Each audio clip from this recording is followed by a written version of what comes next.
What's up, everybody? Welcome to the program.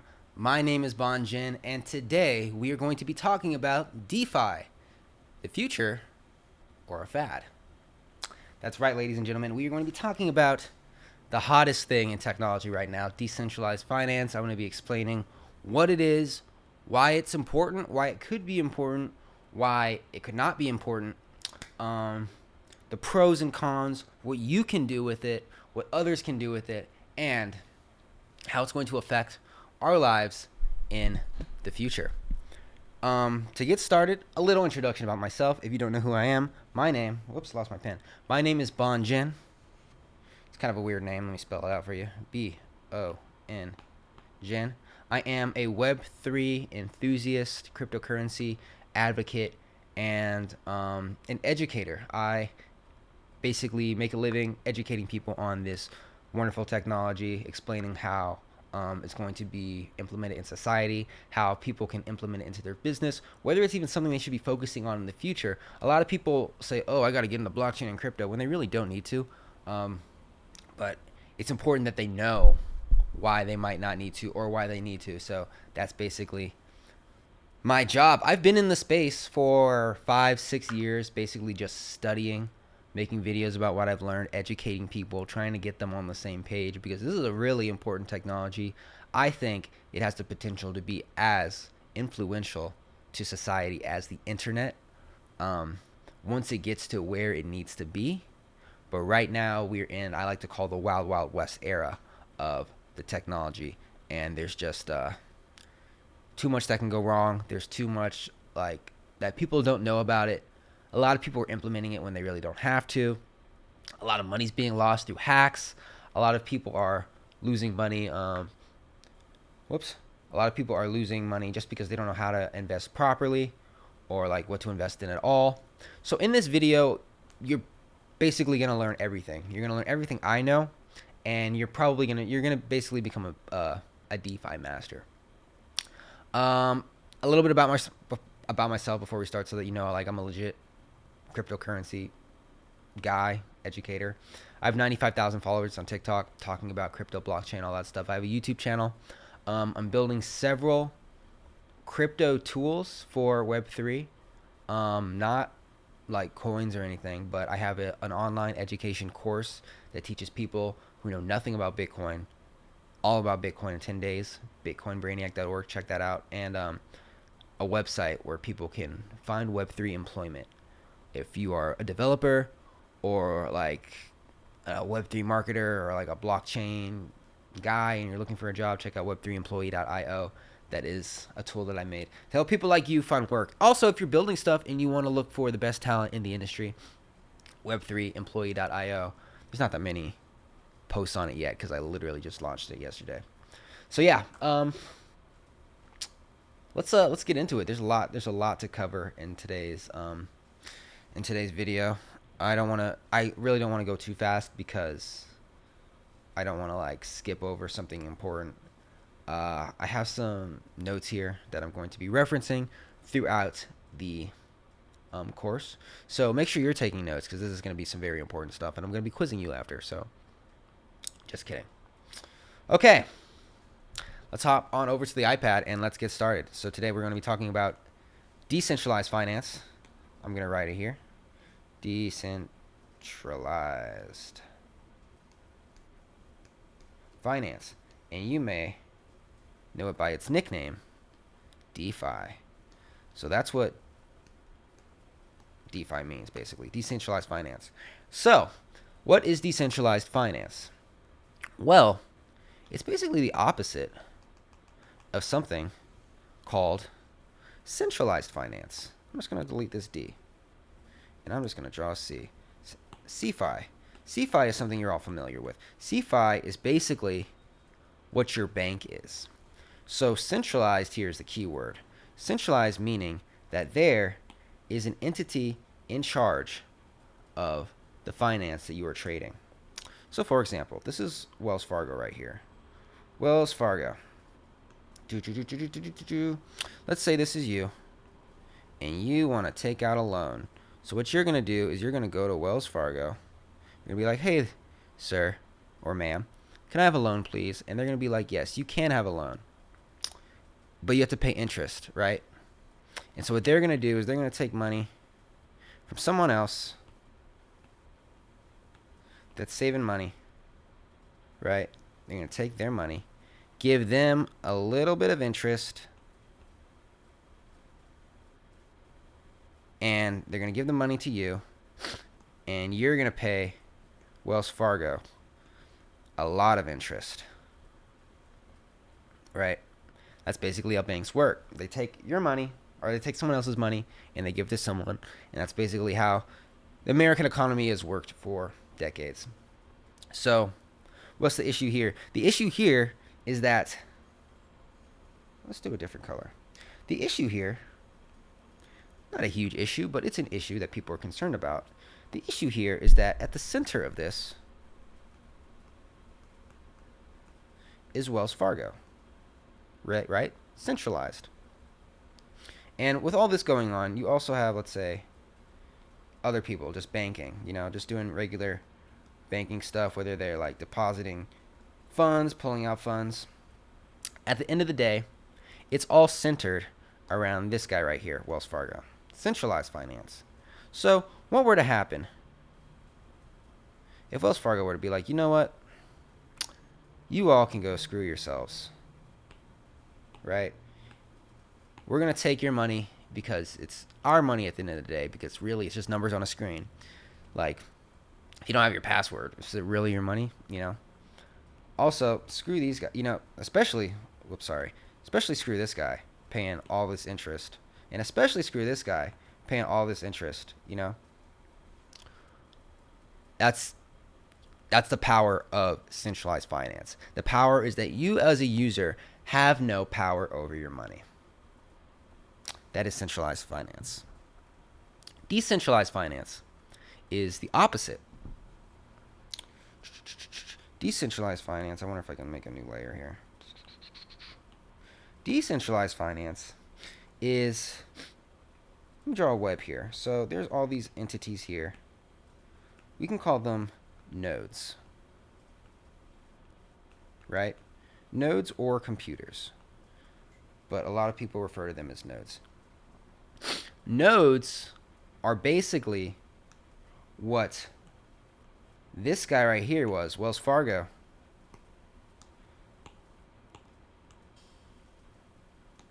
What this guy right here was, Wells Fargo, except they're not in the center, right? These things are operating in a decentralized format.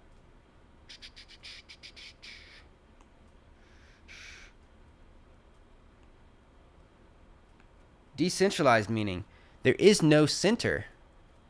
So, this guy ain't in charge. This guy ain't in charge. This guy ain't in charge. This guy ain't in charge. They're all in charge. This guy, if this guy right here decides to stop taking your funds or something, or like to lock you out of your account, it doesn't matter, because you can still access your funds from here, from here, from here, from here, from here, or from here, because these are all these nodes are contributing to the decentralized finance network that we're talking about. So theoretically and untheoretically, because you can do a lot of this stuff right now already, theoretically, you should be able to do everything you can do, or most of the things you can do, with a bank with this method. So, I'm talking withdrawing and depositing money in a decentralized fashion. I'm talking taking out loans. I'm talking saving money, which is depositing money. Basically everything that a bank does. But the kicker here, not only is it decentralized, most of the time, these decentralized platforms, have no employees. There's no one sitting behind the counter saying, okay, sir or ma'am, here's your money, yada, yada, yada, yada. These decentralized payment platforms are really cool because they are operating autonomously. And I'm going to get into the weeds of all that. It's a total, you kind of got to shift your thinking with how things work. It's kind of like explaining the internet to somebody from the 60s. In the future, everybody's going to be able to talk to each other. Now we don't even think about it. But right now it's kind of hard to conceptualize because we're not used to it. But in like 10 to 15 years, I do think that a lot of companies will be decentralized in this fashion. So why would I even want to deal with the DeFi in the first place? You may be asking. Why don't I just go with Wells Fargo? Because like I said, Wells Fargo, Chase, Bank of America, all of them, at the end of the day, they're businesses that need to make money. So they're going to charge you as much as possible, whether it be through fees, whether it be through interest, right? So their incentive is to make money off of you. And you don't even own your money because they can take it away from you at any time. So that may be one reason why someone might consider keeping some money on a decentralized platform, because they don't have to deal with all that mumbo jumbo. On top of that, I mean, it's also important to keep in mind that there's huge cons associated with DeFi, which we will be getting into. But yeah, I just wanted to talk about the basic structure of DeFi. Right? So now we're going to talk about basically how all this works. You know the foundation, you understand the structure.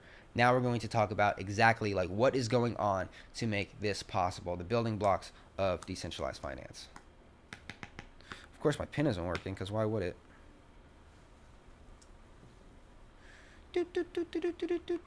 So we're going to talk about Bitcoin real quick. We're going to get into Bitcoin briefly, and then we're going to move into Ethereum, because you need to understand how these things work in order to truly understand decentralized finance. So, sorry, one sec. There we go. So, Bitcoin was really the first instance of decentralized finance, because Bitcoin was the first, or wasn't the first, but it was the first popular digital money that operated on a decentralized blockchain. And if you don't know what Bitcoin is, you really should by now. If you don't know what Bitcoin is and you want to become the biggest Bitcoin master in the world, head on over to bitcoinbrainiac.org, taught by yours truly, by the way. The first DeFi. So Bitcoin came along and said, you know what? I don't like how these banks are operating with the people's money. I don't like how they're like pretty much screwing over the average consumer. I don't like how money is being printed out of thin air.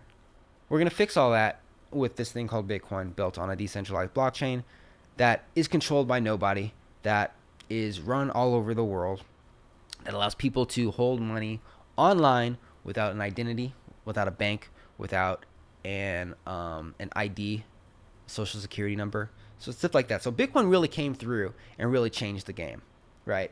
The problem with Bitcoin was that Bitcoin was just a store of value. Bitcoin really couldn't do much besides hold value, you know? Of course, it's the most important decentralized payment platform in the world because of what it can do for like humanitarian aid and, you know, just helping poor people who don't have access to online money. But that's besides the point. There was a guy that came along that said, yo, Bitcoin's great, but I think it can do more. This guy's name was Vitalik Buterin, and you've probably heard that name before. At the time, Vitalik was a 19-year-old Bitcoin nerd. He was really active in the Bitcoin community. This was like 10 years ago. Really active in the Bitcoin community, really contributing to the code. He even made a thing called Bitcoin Magazine. And he had this idea where he said, you know what, Bitcoin is such a great idea, but I feel like it could do more. What if we could build things on top of it? What if we could build apps, you know, like on your phone? You know, because your phone has this platform called the App Store, and people are actively building things on top of it to make it better. Sorry, one second. So what if we allowed people to take the technology of Bitcoin and implement it into an application? And that is where we get the term DApp, which stands for decentralized. Now I might be jumping the gun here a little bit. Application. So Vitalik came up with this idea called,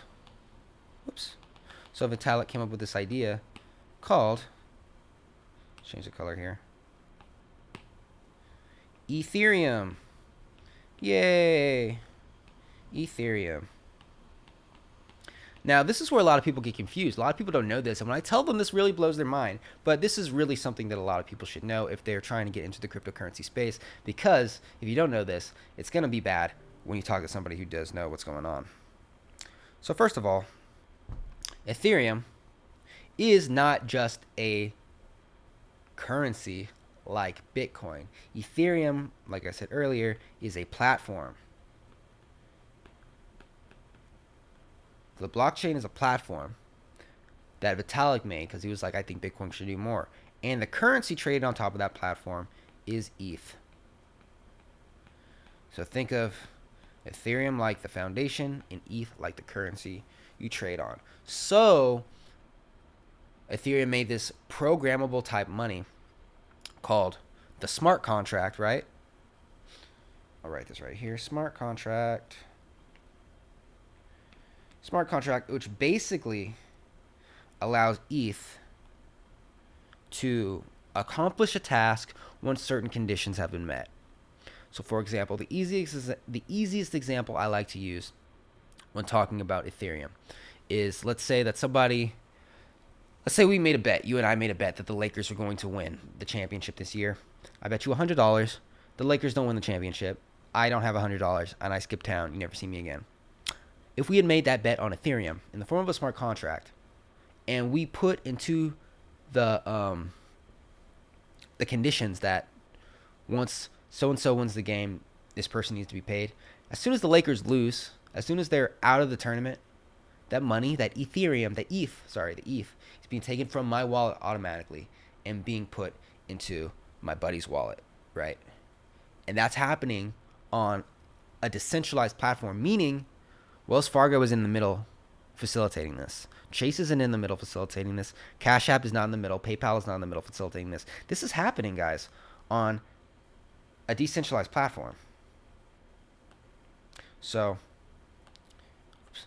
you can imagine the utility here. Not only that, these smart contracts, in order to build things that are really useful, they can be stacked on top of each other and just make some crazy things. You can make an Uber, a Google, a social network, if you implement the technology correctly, learn how to code for the blockchain, learn how to basically do everything you need to do. So this whole idea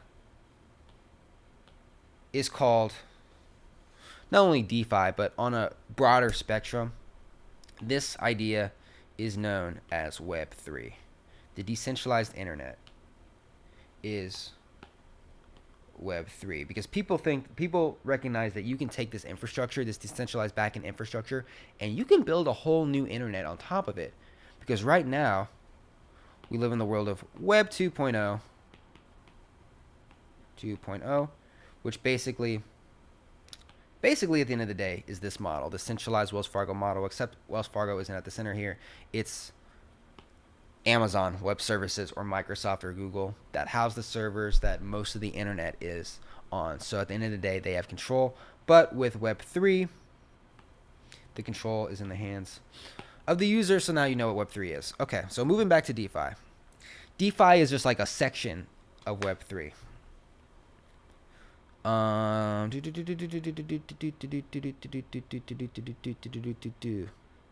So now that you understand the foundation and basically what decentralized finance is, what can you do with it? Why is it so awesome? Why is it so important? Well, first of all, like I said earlier, because it allows you to hold this digital money online, you don't need a bank account, you don't need an identity. So anybody who is unable to get a bank account can bank with DeFi. Bank with DeFi. The money on DeFi is usually held in either ETH or whatever cryptocurrency on the respective platform that it's on, or in this thing called stablecoins, which are cryptocurrencies that are backed by a basket of assets, usually like something like US dollars or gold or something. And a lot of the times stablecoins are traded or swapped on these decentralized platforms. Good to know. DeFi is incredibly flexible. You can move your assets anywhere all over the world with no permission. Just like Bitcoin, super important. Nobody can take your digital assets from you if they're stored correctly. And by correctly, I mean in a wallet with so a non-custodial wallet. So non-custodial meaning that you have the private key. So if you have the private key to your cryptocurrency, nobody can take it from you. So imagine a decentralized bank that lets you bank anywhere in the world, lets you move funds anywhere in the world, and nobody can take your funds from you if you hold them correctly. That is the beauty of decentralized finance. That sounds awesome. That sounds great in practice. And that's what a lot of people are banking on. Banking, no pun intended. DeFi is pretty fast. It can be slow based on like what platform you're using. If you're using Ethereum proof of work version, it can be slow because it's going through the blockchain and all the nodes need to like catch up with each other and sync with each other, and that at times can be slow and expensive, which is a drawback. But Ethereum is transitioning very soon to the proof of stake consensus method, so that should make things cheaper and faster, which is a huge plus. Decentralized platforms. By the way, if you're new here, Ethereum is not the only decentralized smart contract platform because cryptocurrency is open source. It's really easy to take the technology, rebrand it, and make it something else. So, for example, Ethereum is just Bitcoin with some extra stuff added on top. Solana is Ethereum with some extra stuff. Cardano is Ethereum with some extra stuff. Polkadot, Ethereum with some extra stuff. All these platforms tweak things to make things better for the users. But a lot of the times when you make things better, like make it faster, a lot of times you trade the decentralized aspect for speed or security. For example, Binance is one of the fastest. Binance with its coin, Binance Coin, often dubbed a decentralized platform. But the reason why Binance is so fast is because its technology is held in the hands. Its technology is highly centralized. Only 21 holders are able to stake coins and validate transactions. That seems pretty centralized to me. That sounds like some shady Wells Fargo stuff, if you ask me. So, personally, not a fan of Binance. I might get in trouble for that because I know a lot of people like it. I cannot find my thing because I know a lot of people like it. Moving right along. And another thing that's cool about DeFi is things can be funded. So let's say that you had a project or a movie or something and you needed some money with it. You could use a DeFi platform to fund your venture, right? So that like Wells Fargo isn't in the middle. I'm going to keep using Wells Fargo because it's the worst bank in history in my opinion. So yeah, now we're going to talk about something called tokenization because this is very important. Tokenization is another important part of DeFi. Making something tokenized basically means you create cryptocurrency for it, and the cryptocurrency represents either ownership or governance.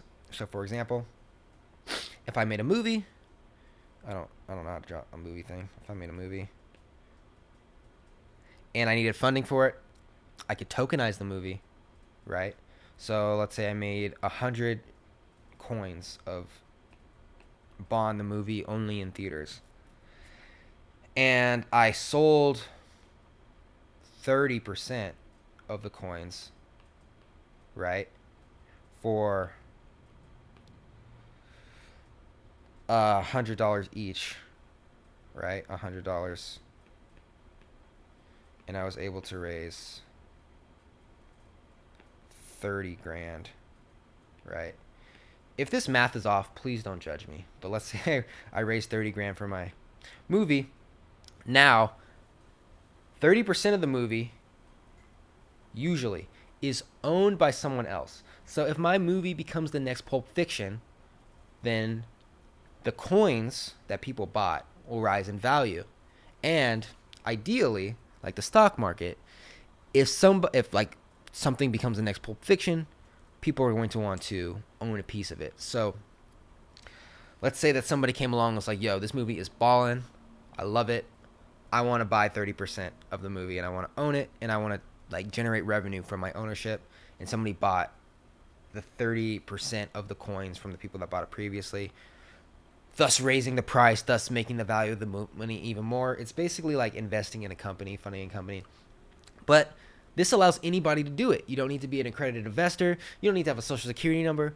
You just need to be able to get cryptocurrency and trade it or swap it for the token that you want, like Bond, the movie coin. And that allows you to participate in a lot of decentralized funding.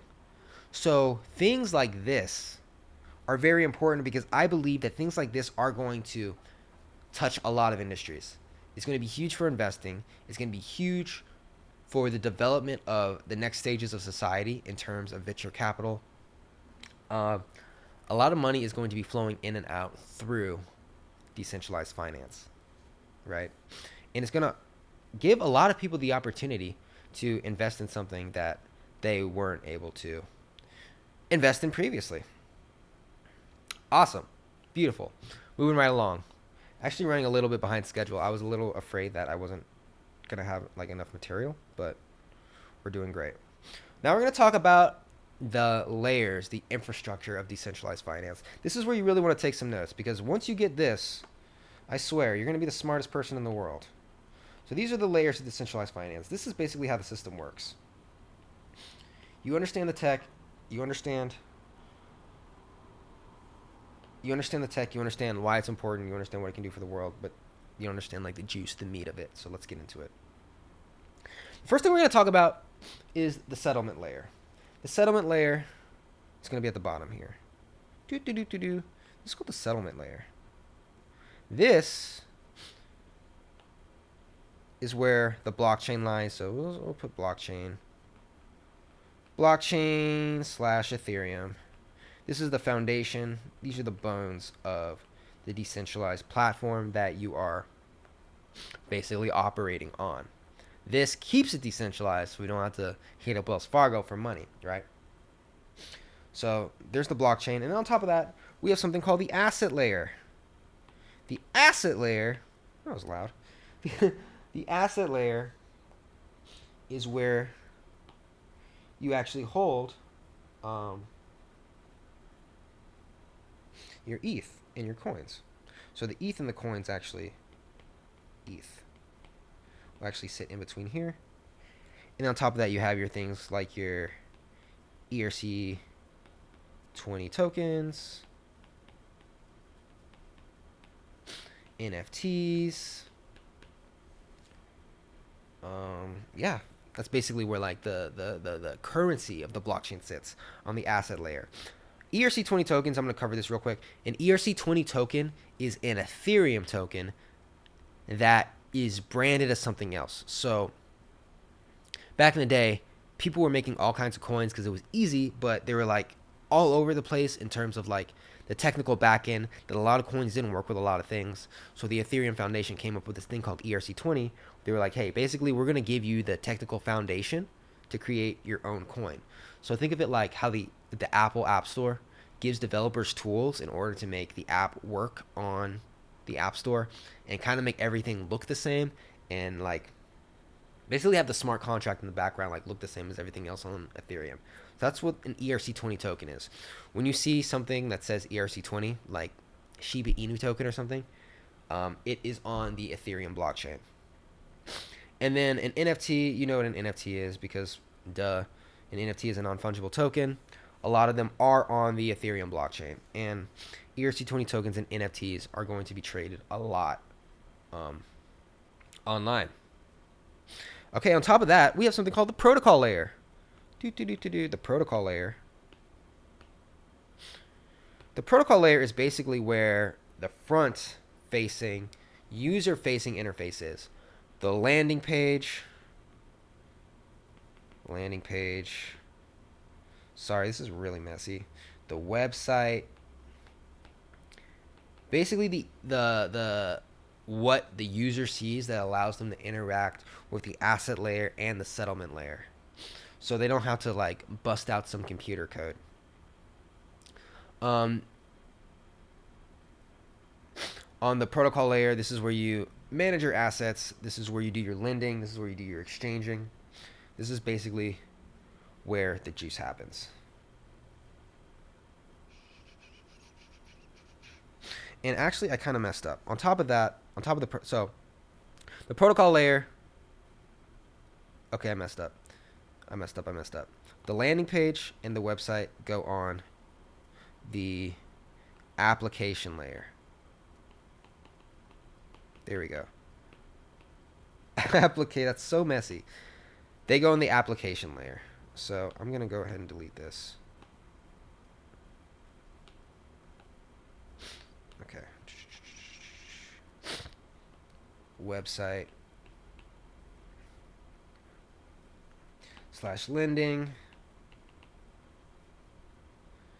And then on the protocol layer is where, oh my goodness. So the protocol layer is the lending. In the exchanging. The application layer is the website / front facing. And that's pretty much it.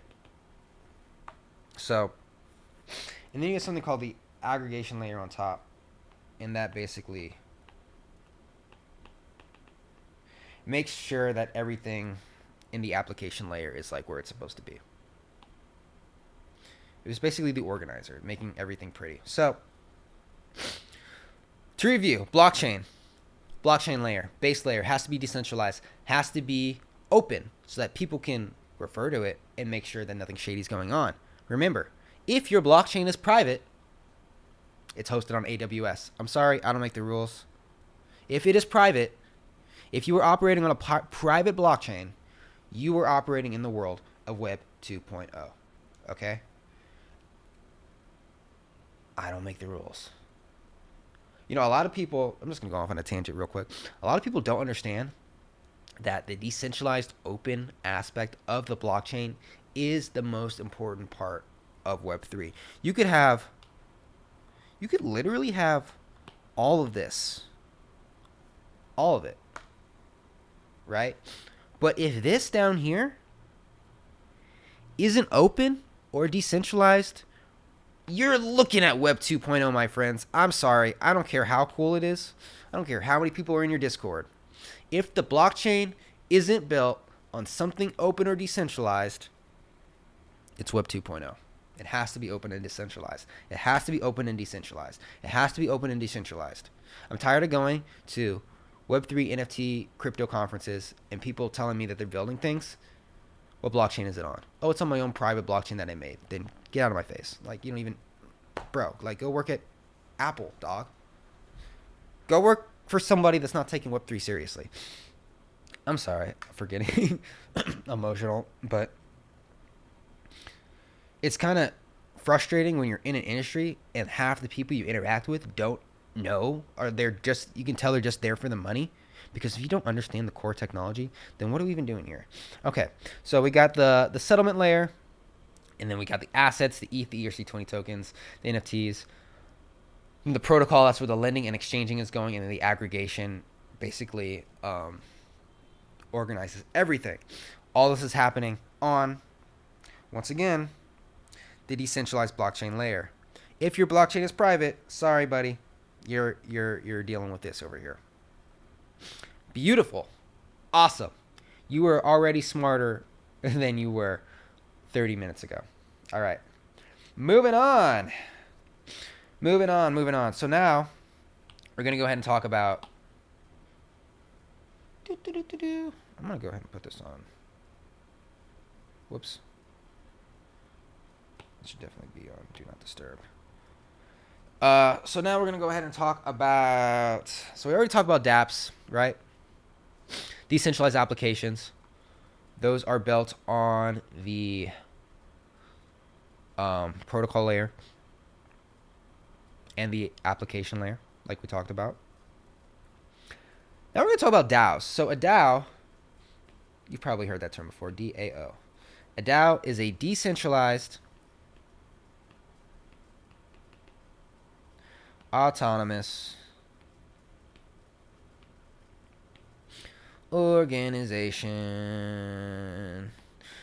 Think of it as a company or a project that isn't run by humans. It's run by smart contracts. So basically, all the important decisions of the day-to-day are handled by an algorithm, which is pretty cool. Now, normally, when you have a company that's run by an algorithm or algorithms, it's controlled by a central entity, right?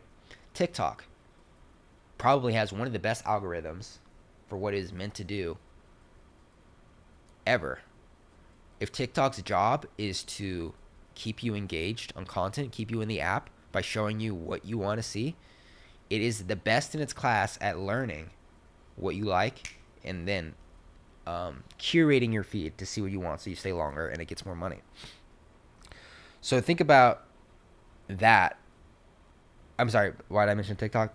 But the reason why TikTok's different is because that algorithm is controlled by TikTok. That platform is controlled by TikTok. So if somebody made a decentralized autonomous organization with an algorithm or a product as good as TikTok and it was controlled by no one, that would change the game, right? There'd be no worried about like privacy or like antitrust or anything because it's all being taken care of in a decentralized fashion because it's being built on a decentralized blockchain. Now you understand why decentralization is so important. So anyway, that's a DAO. So remember we talked about tokenization? That's important when it comes to DAOs because even though there's nobody technically in charge, somebody has to be in charge. How do you determine who's in charge? With tokenization. So the DAO will issue cryptocurrency, whether it be ETH, another ERC20 token, not ETH, whether it be an ERC20 token like a good example is Uniswap. Uniswap is a decentralized exchange that's also a DAO, and it issues currency called Unitoken, right? So the person or group of people that own the most Unitoken or whatever token is operated by the DAO, they have the most say when it comes to changes on the platform. Usually, the creator of the DAO, the developer, has the most tokens because usually when these DAOs are created, they're distributed in such a way where, I know this doesn't sound decentralized, but this is usually how it works, where like 40% will go to the market, 20% will go to founders, 10% to angel investors or whatever. And then the market will adjust accordingly based on how good the protocol is. If the protocol is trash, everyone will sell. If it's great, people will continue to buy, thus raising the price. So in the case of Uniswap, there's a group of people that are still developers that own the majority of the coin. And when people propose changes to it, they're voted on. And the people that have the most coin, their vote holds more weight. So the theory here is that if you are more financially invested in a protocol like Uniswap, you have less incentive to basically make a decision that would harm it. So if a vote came up that said, hey, let's just close Uniswap, and me, I don't own the most Unicoin, but let's say I did. I said, okay, that sounds like a good idea. And I close Uniswap because my vote holds the most power. I'm not going to make any more money. So it's not in my best interest to do that. A lot of the times that governance tokens don't, unlike the stock market, they don't represent ownership of the protocol. Like stocks, mean you own the company. It's just governance. So that's the biggest difference between this and the stock market, besides being decentralized, of course. However, you owning a lot of tokens is cool because you get to make decisions in the movement of the protocol. If I own a lot of Apple stock, I'm not going to be sitting in on board meetings like making decisions for the company. I'm just not. Even if I own the majority of it, they probably wouldn't, Warren Buffett owns like 10% of Apple or something. He's not really like calling the shots in the board meetings. But he's still an owner, so yeah. So that's a decentralized autonomous organization. Sorry, my nose is crazy. These have the power, in theory, to get crazy. Some people think that these are going to be like the next Googles, the next Facebooks, the next Ubers. We're really just going to have to wait and see. Hopefully, that would be cool. There's lots of pros and cons, of course, with decentralized organizations. The biggest, and this has been super apparent this year, I'm going to go on a little bit of a tangent.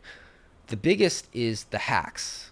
If you just look up DeFi hacks, there have been so many DeFi hacks this year alone, and they're not hacking $10,000, $20,000, $30,000. These fools are hacking hundreds of millions of dollars in ETH, in whatever currency that the DeFi protocol is going on, because these DeFi protocols are open source.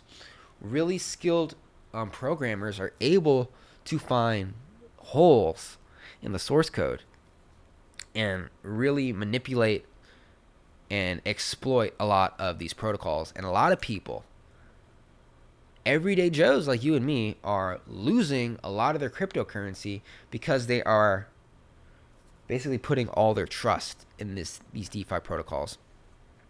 I forgot to mention that these DeFi protocols, like when we're talking about like lending and borrowing and interest rates and all of that is determined algorithmically. So there's people like me who are really believe in the technology, who really know that it's gonna be around for a while. And so they go all in, they put their life savings into these things, and like then it's hacked and they lose everything. So like I think I know a lot about the space. I think I know enough about the tech to understand how it works, to understand like how like things balance out, how interest rates are like determined algorithmically. But I would never, ever, ever, ever, ever, ever, ever, ever put all of my money into one of these things. Like let me just if you just Google DeFi hack right now, DeFi hack.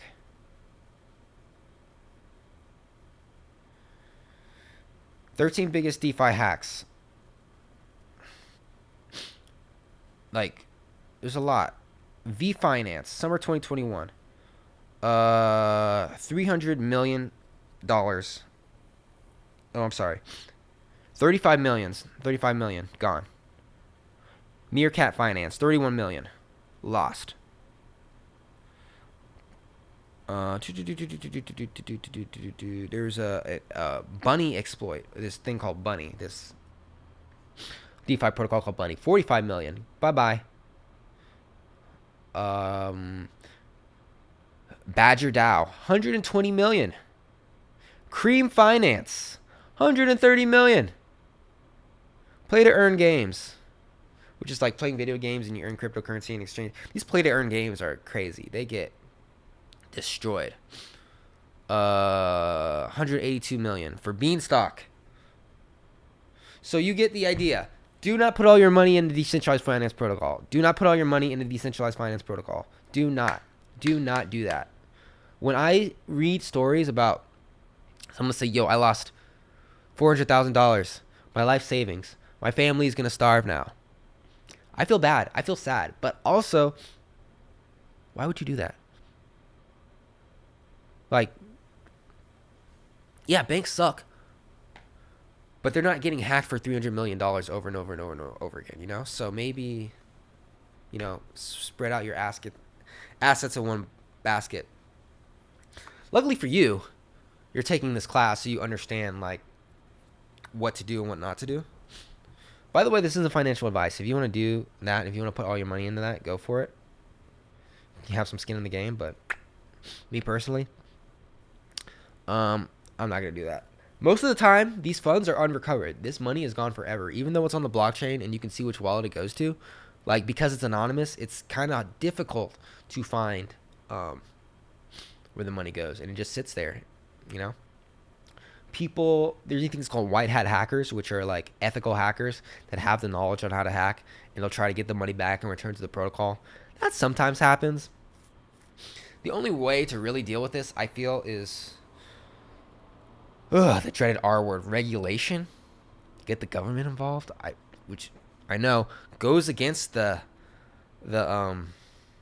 zeitgeist of crypto, because it's supposed to be for like the libertarian mindset that it's not controlled by anybody, yada yada yada. But when everyday Joes are losing their life savings, it might be time for a little regulation. It might be time for the gov to step in and be like, yo, this ain't it. This ain't it. This ain't it. This ain't it. So now you know the cons.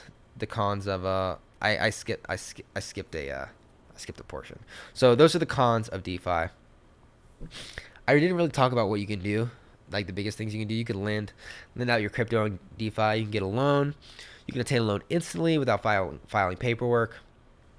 You can trade, of course, peer-to-peer assets. You can save for the future, and yeah, that's basically it. So we went to the cons, we went to the pros. The future, DeFi. Will decentralized finance replace banks? Will decentralized finance be the go-to for people to keep their money? I think that banks are very aware of DeFi. I think that banks are not scared, but they basically know like what it could become, and some of them are actually investing in technology to like get at the forefront of that, because you know at the end of the day these banks want to have control. They want to make money. They're corporations. They have to make money.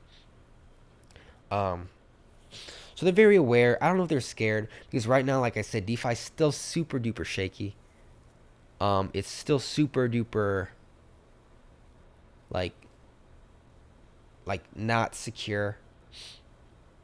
But you know, once we iron out some kinks and get to where we need to go in terms of technology, I think that it does have the potential to rival banks. I don't think it's going to shut out banks completely, because still DeFi is very not user friendly. I consider myself a pretty tech like entrenched guy. Like, I understand how to use a computer. It took me some time to wrap my head around DeFi and how to basically use it. But you know, once you get it, once you understand it, and you understand the ins and outs of it, you can make some pretty like ridiculous money. Either through trading, through education, consulting, you know. So it's really important to understand this technology and what it could do. All right, let's see what else we got here. So how long until DeFi is mainstream? If I had to guess, let's say 10, 15 years. I think we're going to have a couple more hacks that are like really just disgusting. Right now we're in the bear market, so people are like experimenting with DeFi. I like to call it building in the bear market, when Bitcoin is boring and it's not doing much for a few years. This is the time when people build the tools. So when Bitcoin and crypto comes back, everything's ready to go. That's what I'm doing with Bitcoin Brainiac and Web3 Employee.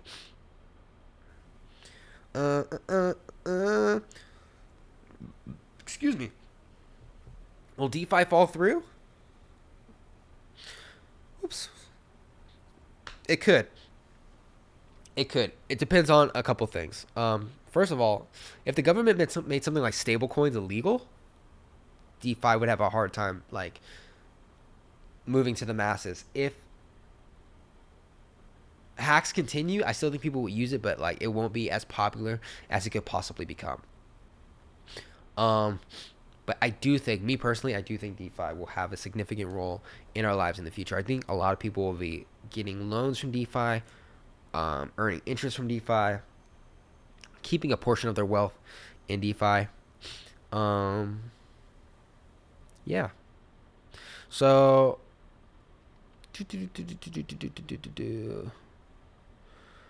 stable coins will be important. So what else am I gonna do? So basically, I'm gonna wrap it up. But like basically, how to use DeFi, because I didn't really cover that much.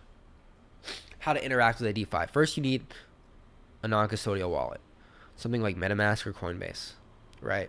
You load up your wallet with ETH or whatever currency you want. Make sure it's a smart contract platform currency.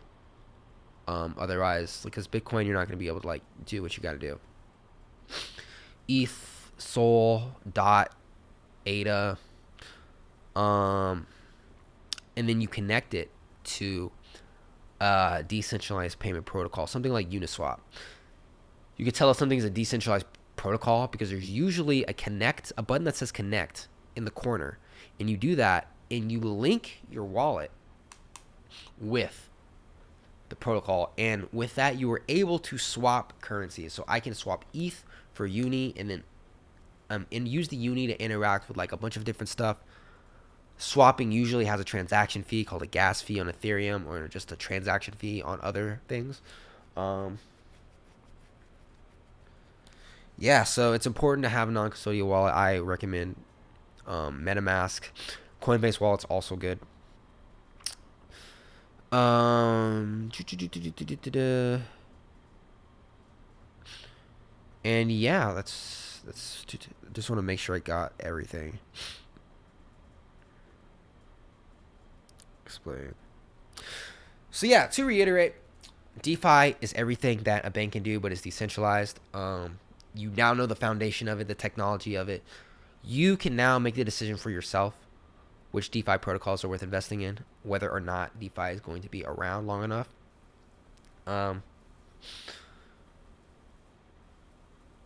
Sorry, I lost my train of thought. I'm just looking out the window right now. Beautiful day. And definitely be wary of the hacks.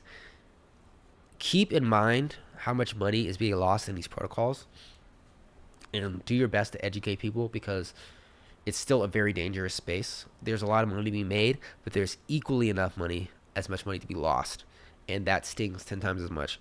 Trust me. Some of these DeFi protocols have ridiculous interest rates, like over 100% in some cases, like in the case of like Wonderland. But of course, those are algorithmically determined, so people put money in there, try to turn $1,000 to $10,000, and then there's a hack, and like it just gives the whole thing a bad name. So just be wary, be careful with your money. Don't put all your eggs in one basket. Keep the lookout for DeFi protocols. I think in the future, Uniswap is going to be the biggest one. And yeah, just continue to educate yourself. Understand there's more to the world of cryptocurrency than Bitcoin. And yeah, that's basically it for me. If you have any questions at all, feel free to contact me. My email is bon@bongen.io.